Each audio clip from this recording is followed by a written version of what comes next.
Utilização de 3 zagueiros, de consistência defensiva a superioridade numérica na construção do jogo. Mas antes, curta o vídeo, se inscreva aqui no canal e ative as notificações, me ajuda muito. Há muito tempo existe uma fala, desde as mesas de bar até aos programas esportivos e transmissões. A utilização eventual ou constante de um esquema com 3 zagueiros é uma atitude necessariamente retranqueira ou defensiva. Por conta de uma visão enviesada que é transmitida geracionalmente no Brasil, tendemos a desvalorizar as equipes que utilizam desse esquema, ignorando ideias de jogo, conceitos e preferências táticas de cada treinador e análise de oportunidade. Mas esse esquema permite a exploração de diversas ideias estas que eu vou estar desmembrando aqui nesse vídeo para vocês de forma bem básica.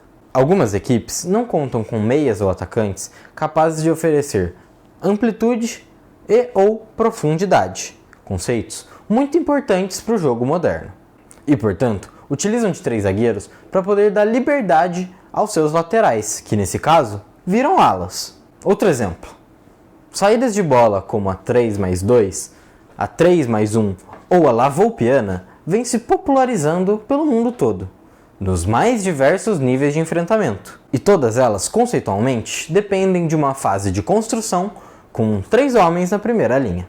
Algumas equipes exploram um esquema de jogo com 3 zagueiros só em uma das fases do jogo, outras em todas, e são pressupostos essenciais para o seu funcionamento.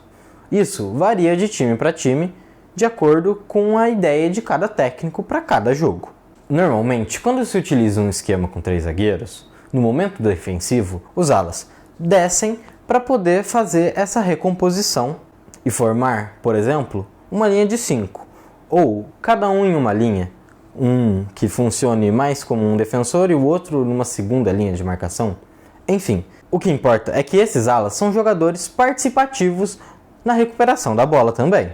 Quando fazem linha de 5, isso diminui o espaço entre cada um dos jogadores que compõem a linha, fazendo assim com que o adversário sinta mais dificuldade em se infiltrar ou conseguir passes desconcertantes para deixar alguém na cara do gol. Porém, como tudo no futebol, tem seus prós e contras. E o contra é a maior dificuldade do sincronismo da utilização da linha de impedimento. Porque ao invés de sincronizar 3 ou 4 jogadores, agora você tem que sincronizar o movimento de 5 pessoas diferentes.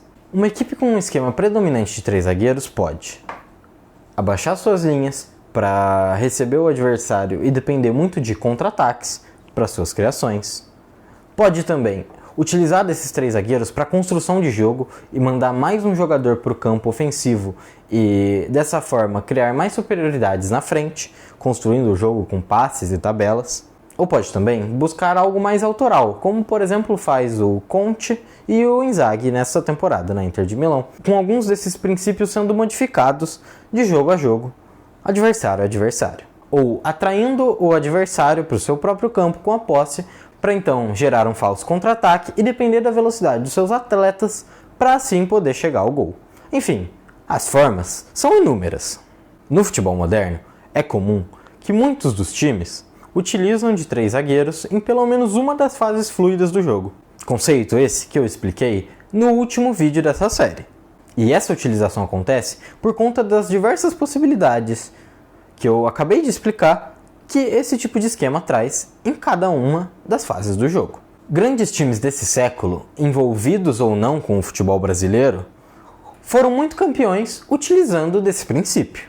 Como, por exemplo, a última seleção brasileira campeã do mundo, em 2002. O Palmeiras, em diversos momentos, nessa passagem tão vencedora do Abel Ferreira, seja o jogo inteiro ou, mesmo quando não utiliza no jogo inteiro, em diversas fases do jogo, mesmo com uma escalação oficial, que não haja 3 zagueiros de ofício. De forma recente, temos também vários times na Europa relevantes que utilizam desse esquema, como a seleção belga utilizou por muito tempo nas últimas 2 Copas do Mundo, a seleção inglesa utilizou há uma Copa do Mundo atrás, em vários momentos a seleção holandesa ou a seleção italiana. Passando para os times, podemos destacar os comandados por Conte e Unai Emery, sem contar esse atual Aston Villa, além de alguns trabalhos com Tuchel, Gasperini, eventualmente o Guardiola. Preciso realmente dar mais exemplos de efetividade do que esses? Porém, como muitas vezes alguns técnicos brasileiros apresentam uma certa soberba ou talvez até mesmo um conservadorismo tático, esse esquema não é muito aproveitado aqui em solo brasileiro, não enxergando essas novas tendências do futebol. Enfim, esse foi o vídeo de hoje. Vou estar deixando aqui a playlist dessa série, onde eu explico alguns dos conceitos do futebol moderno. Espero que vocês tenham gostado. Curta, comente, compartilhe e nos vemos num próximo vídeo.